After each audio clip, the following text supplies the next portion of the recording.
জয়গুরু বন্দে পুরুষোত্তমম।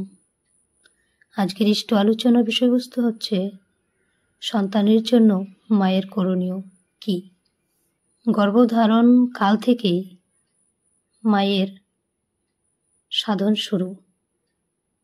গর্ভধারণের সময় মা যেন ভালো চিন্তা করেন, কারণ গর্ভাবস্থার ভাব, চিন্তা ও চরিত্র সন্তানকে প্রভাবিত করে। তাই ঠাকুর বলেছেন, গর্ভে থাকতেই সন্তানকে ঠাকুরের ধারায় গড়ো।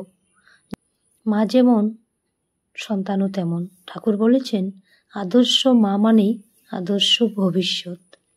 একটি মা যখন সন্তানকে ঠাকুরের আদর্শে চালিত করবে, সে মায়ের আর সন্তানের জন্য চিন্তা করতে হবে না। ঠাকুরের নাম, বাণী আর জীবনযাপন হোক সন্তানের পথ প্রদর্শক।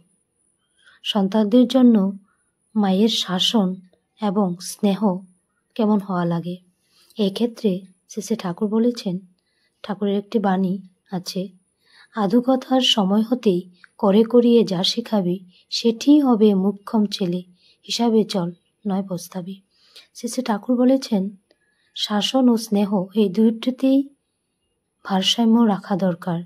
শুধু স্নেহে সন্তান বর্বর হয়, শাসনে গড়ে ওঠে, কিন্তু শাসনেও থাকুক প্রেমের ছায়া।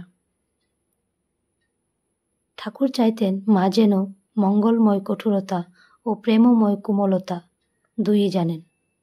আর এভাবেই মায়ের সন্তানের জন্য করা হলে একটি সন্তান এই সমাজে একজন আদর্শ সন্তান হয়ে উঠবে।